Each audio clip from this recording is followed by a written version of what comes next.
Folder, Yugoslavian AK. You got the traditional pistol grips here that are on most Yugoslavian type AKs. You have the Tapco G2 trigger system, as you can see. Don't know if you can see it that great, but maybe you can. Yep, Tapco G2. Okay, but again, this is the AB2T. This now is the AB2, which has the standard RPK receiver. But it does have RPK tuning, which doesn't make any sense. And this is, like I said, this safety is great, smooth. I mean, this safety is so smooth. I like how it has a little foot ledge up here where you can just barely push it, and it goes right up.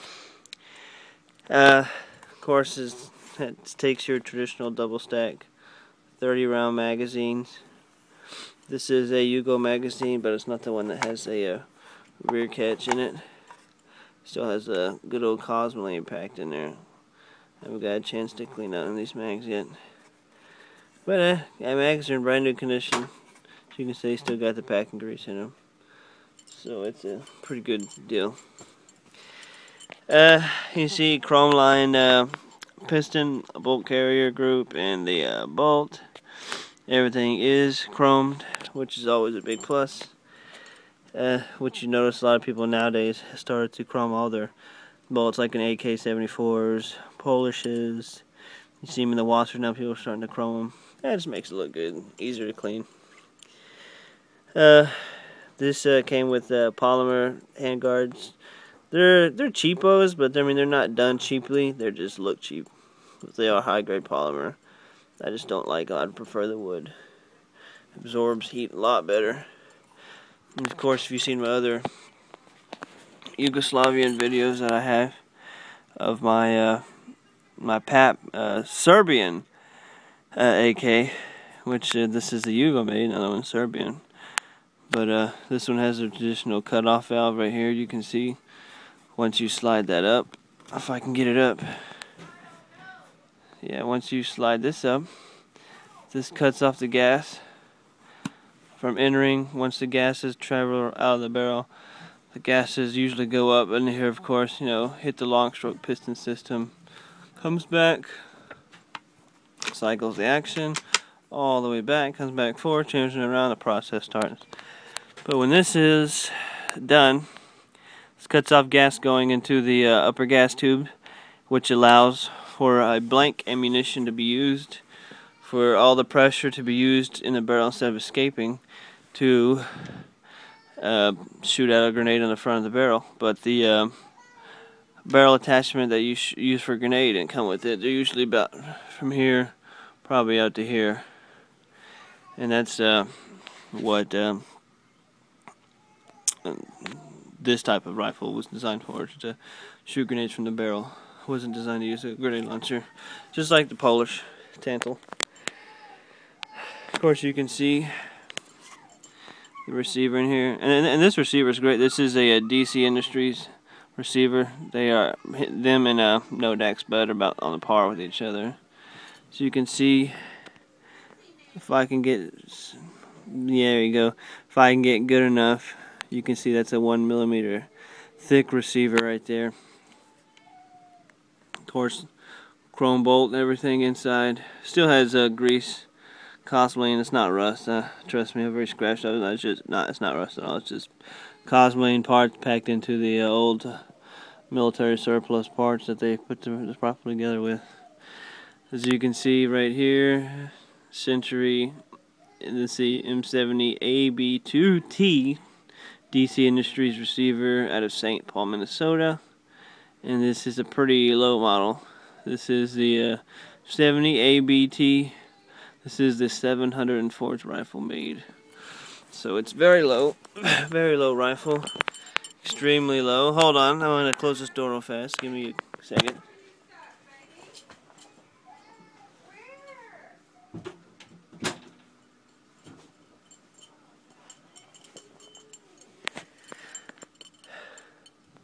Okay, I'm back, guys. Sorry. Anyways, sorry, my daughter's crying. You know how kids are when they don't get their way. But anyways, the old traditional dust cover has the old locking pin right here. Also is on the other side, as you can see. So when you use it for a grenade, it keeps it locked so the dust cover don't blow off. That's one of the main features of why it's on there. Back to this. Oh yeah, and this right here, this of course is your grenade sights. As you can see, they are numbered, if I can get them in there just right. 80, 110, no 50 to 110 meters, 100, 175 meters, and then 200 and up, I guess. I bet you really want to go past that. Mostly used for CQC, but of course you can see the all cuts for the sighting. But that's what that's for, and of course that just folds back down on the gas block. And of course this gas block is also very well made. I was fortunate to get a gas block that was not very worn out. It was pretty much, all these parts looked almost brand new, so I was pretty fortunate to get a very, very lightly used AK, if used at all. And of course you can see here on the front sights, if I can get it to work out, you have your traditional, you know, front post AK type front sights. And then when you flip this up, you have a close quarter sight, which I'm probably going to paint that in so it's still better. So that's also a little plus too, but I would never use it. But never seen it right now, never know. And of course this is your plunger pin that keeps in your any kind of device you may screw on the 14-to-1 left hand thread. It's a slant cut traditional. As you know, watching videos, I like the slant cut. Always have, just a traditional look. I like the way it looks. Not into one of them fancy ass ones. Except a 74 Briggs. If I have a 74, which I do, it looks good on that rifle because it was designed for that rifle. So we got here. You can see we got here the rear sights are those two little circles right there. And the rear sight, those are tritium inserts, but I believe those are worn out. But I heard you can clean them up with a certain solvent, and they still work good. But I'm not worried about it. And these, it just slides down if you don't need them. So just on each side, just move, see, and it slides underneath. Of course, your leaf sight goes from the 0 on the bottom, about 51 all the way, 50, and then 100 meters all the way to 1,000 meters.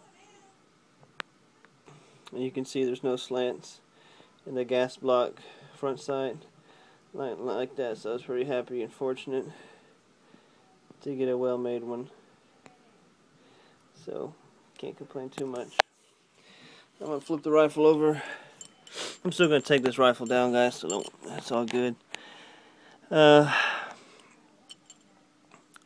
Of course, like I said, this is an underfolder. I like the way this underfolder is made. It's reinforced. This is a little indentation here, gives it a reinforcement strength, kind of like putting an arch in a bridge. It makes it give strength. It's of course it's riveted, which gives it even more strength, which is a big plus. And this is, like I said, an RPK trunnion. It's just a receiver. It's not the traditional one. It's just a regular slab side. As you can tell, it is an original Zastava, Yugoslavian. I believe that's pronounced Zastava Kraljevic Jugoslava. That's how I've heard it pronounced. So of course, like I said, that's the real traditional original front tuning off a M70. So technically that would be an RPK type tuning. Like I said, just not a receiver. I'm gonna fold this down. If I'm sorry about the putting it down, but my other camera I was using it gave me problems, and I haven't been able to use it in a little bit. So sorry about that. Of course, you can see the under folder does fold out, nice and neat. Folds down until it hits a stopping point, and then nice curvature here, supports, you know, the rest in your shoulder, and it's pretty comfortable. Like I said, this receiver is made great. X and Y indentations in the receiver to reinforce it. Of course, it's semi-automatic, as you can see, because the full auto would be here, here, and then one right here, but it does not have that. Has the dimples, which is always a plus. That's always a plus on a rifle. If I can get this off with one hand, alright. I'm surprised. It's usually a pain in the ass. Okay, see, if you see here on this, see how that is not coming out? You have to push this in to get it out of there. Like I said, and that's because when they shoot the grenades on the front end, the dust cover doesn't blow off, which is a big plus. You don't want the dust cover blowing off and shit. And let's look at the internals of this rifle.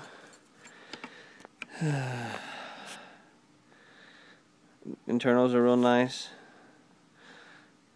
Brand new. We got, of course, you got your Tapco G2 trigger system in there.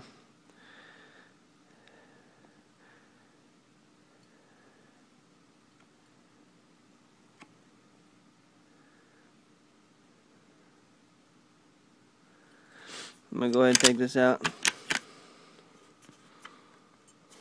If I can get it out of there. It's a little difficult with one hand.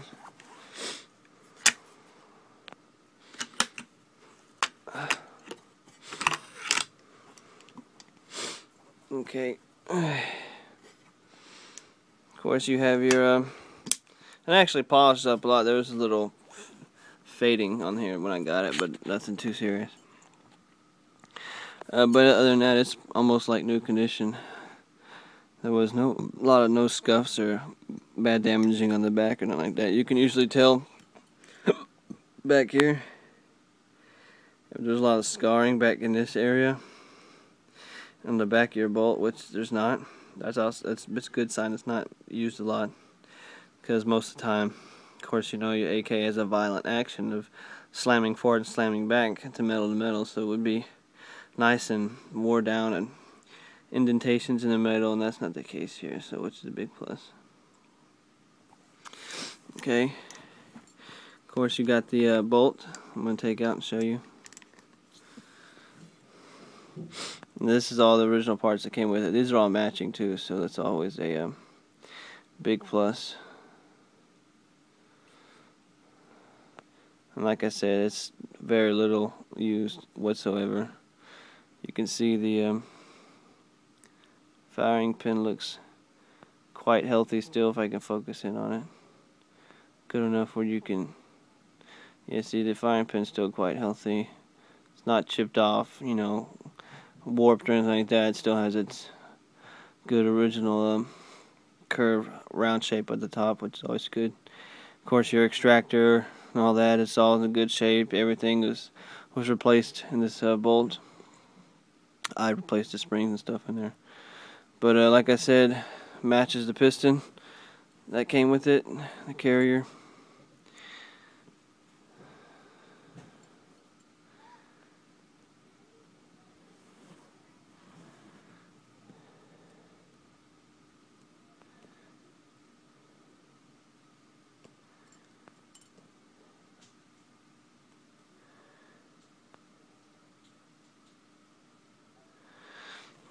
So that's nice and